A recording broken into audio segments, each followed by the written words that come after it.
So if you guys didn't know, I have a 75-year-old compressor that runs the shop air. It's a Worthington, I don't know the model, Worthington Air King. This thing right here. Runs great. It's nice and quiet, but I want to make this thing last as long as possible, and there's one thing you can do to add some cheap insurance to your compressor. It doesn't need to be 75 years old. It works on all compressors. Cheap insurance. Let's grab the box, let's open it up. So this is an automatic tank drain valve. Every tank has a tank drain on it, except they're manual. This one is automatic. You set a timer on it, and it automatically drains your tank in little spurts, getting rid of all the moisture. Unless you have an air dryer on your system, your air compressor most likely has moisture inside of it, especially if you're like me, you run it in a cold climate. As that air runs through the hot compressor, heats up, creates moisture, science happens, I don't know. I just know that water gets in the compressor tank. This should solve that issue. So I got this off Amazon. It was fairly reasonable from what I remember. I think it was like 40 bucks, 30, 40 bucks. It just plugs into a wall outlet. That opens the valve and drains it out. You can set time. So it looks like every 45 minutes. The max is 45 minutes, and the longest it'll run will be 10 seconds. I would naturally set it for 45 minutes. I wish it was like every 2 hours, but that's what you get. I've also got this piece here. This is actually what hooks into the tank. So goes into the tank, comes out, goes into here. Simple as that. I am gonna have to get an extension piece because I do wanna run this outside of the compressor, you know, so I'm not reaching underneath it and whatnot. So the first step is gonna be to remove the old manual drain valve off the compressor, see what size it is, see what kind of unions we need to get and whatnot. That means I have to turn off my compressor, I have to get underneath it, let all the air out of it. So I'm gonna go do that, and once I've got that piece, I'll show you what that looks like compared to this one, what we'll need to get, and how we can proceed from here. So here it is right here. This is the old drain valve, just a manual valve. You spin it out to let some air out, and that's about it. Just a stopper, similar to how your spigot works for your house. There was an absolute ton of water in that compressor. If I were to guess, probably about 5 gallons. Because it made a mess on the floor. The drain valve is in the back, so it filled everything up with water. And this is exactly why you should have an automatic drain valve. You can see all the water back there. It's just everywhere. So, we need to get some stuff to adapt it. Now it looks close, but it's just not close enough. Essentially, we need to adapt this end into this size, which should be fairly simple. It looks like it's just one step down. And then we'll grab a extension for this to stick it out outside of the tank, probably like a, I don't know, 8-inch. This will go on there, and then I'll get another maybe 2-3 inch extension here, maybe a downturn, I don't know, something to send it down to the ground. All right, so I'm back from the store. We should have everything we need to get this project done. This is how it's gonna go. You have to imagine, let's pretend this is the air compressor. This is the wrong size, so we had to get an adapter. This will come down off the compressor. That adapter will adapt it to that. Then we have a union here. This extension piece to get this out from underneath the compressor. That will go like that. And then just an elbow to install there so it directs it down. This is the setup as it should look. Well, at least in my case, it might look a little different for you, but I think it's that simple. All right, I'm gonna go grab some pipe dope and we'll put a couple things together on the bench. This portion we'll put together on the bench. This portion we could put together on the bench. Before we get into this, I want to show you guys something really cool. Let's move all this stuff out of the way. So when I purchased this air compressor, it is 75 years old. And when I purchased it, the guy gave me all of the original purchase stuff. So I've got all the paperwork from when it was purchased brand new. How cool is that?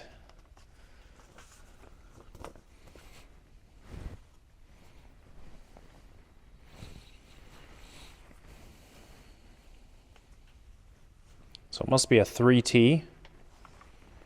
And it's got all the parts, all the part numbers, which I'm sure they don't have anymore. But still, man, how cool would this be to like throw in a what you call it, picture frame.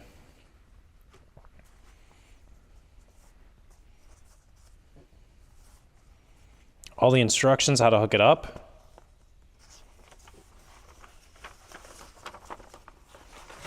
Step-by-step instructions. I bet you there's nothing in here about an automatic tank valve. This is all like old school print press.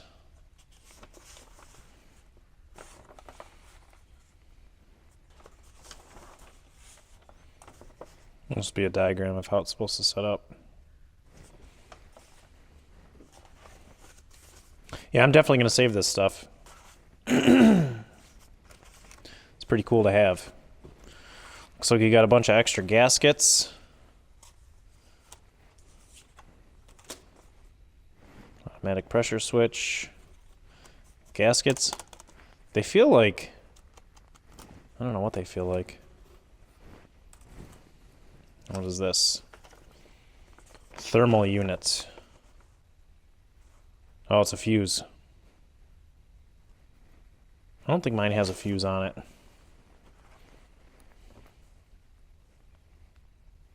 Look at that. Notice there's no oil in this machine. That is original. Unfortunately, the date's not written on it. But it's still pretty cool. Should I cut this off and mail it to him? This card must be mailed to factory to ensure warranty service. They are not in Holyoke, Mass anymore. I believe they're in like North Carolina now. Wouldn't that be funny though? Maybe they'll watch this and they'll see this and they'll give me a warranty on my unit, huh? All right. Back to the task at hand. Let's set this somewhere safe. All right, so we need to assemble some of this stuff to make life easier. We can assemble it up on the bench. Everything is going to get some pipe dope to prevent any air leaks. Stuff works a little better when it's warm, but can't have my heater running without compressed air, so. So this will go into the bottom of the compressor. Next thing that needs to go in is this onto here.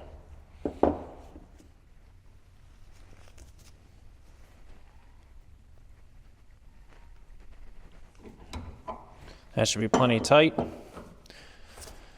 the only thing left we got is the valve and then this little street elbow. So we will go put this into the compressor underneath. I don't know how good of an angle you guys are going to get because it's super low to the ground. But we'll give it a try. Yeah, I'll be honest with you, you're not gonna have a view of this. It's just too close to the ground. Just too close to the ground. So, I'll get this portion put in, it just screws in. I'm gonna get this attached to it, and then as soon as this is attached, we should be outside of the compressor tank, and you guys should be able to see what's going on. So you can see I've got the pipe sticking out here, I've got all the pipe fittings in, and this is the block that hooks into the electronic portion of it. Gotta make sure we put that on the right way. It's got a arrow on it. So it's gonna have to go this way. We'll put some pipe dope on this. Theodore, what are you doing?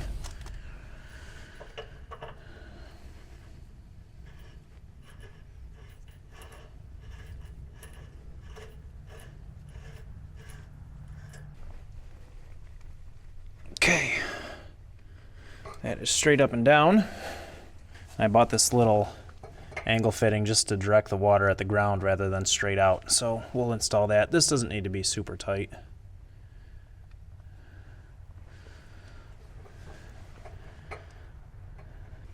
All right, that directs it at the ground. Now we should just have to put the electronic portion of it back on. I took it off for install. Put it this way so I can see what's going on.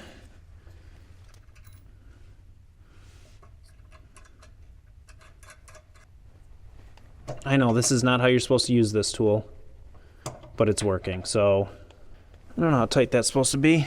I guess that tight. All right, I got it set to about 2 seconds every 45 minutes. I guess all we have left to do now is turn the compressor on.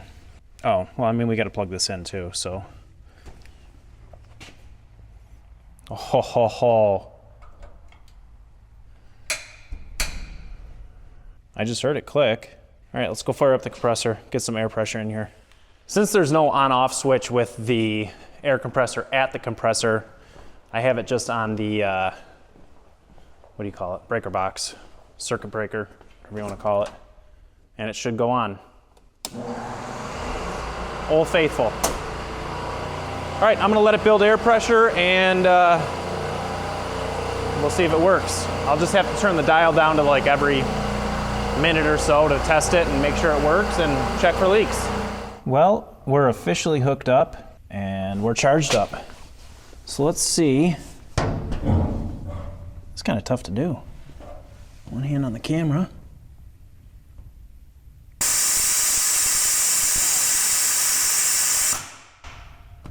Okay, maybe it doesn't need to be on that for long. That'll keep all the condensation actively out of this tank. At least that's what it's designed to do.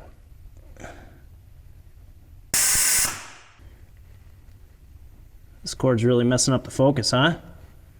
I don't know. All right, we'll set it to 45 minutes and set it to about, I don't know, a second. That should be plenty. There she is, she's all hooked up. Oh, don't want to forget this back here. Or this. Picking up your tools is important. Set them up here for me to forget later. Well, that's it. Now when you're listening to my videos in the shop or watching my videos in the shop, you're gonna hear a constant go off in the background. I shouldn't say constant, it's gonna be about every 45 minutes. So realistically, the chance of you hearing it is, I shouldn't say slim to none because there is a possibility, because it is here. If you guys are interested in adding a tank drain, automatic tank drain to your compressor, I'll leave a link in below to the one I bought here. I can't say how it's gonna stand up just yet because I just put it in today, but in a couple months, if you're still interested, I'll do an update on one of the videos of how it's working, if it continues to work, and what have you. That's gonna be it for today's video. Thanks for sticking along. If you've made it this far and this is not your first time to the channel, do me a favor, hit that subscribe button, hit the thumbs up if you liked it. If you didn't like it, don't hit the thumbs up. I don't want to be like rigging the game here. But until the next one, hope you guys have a great day.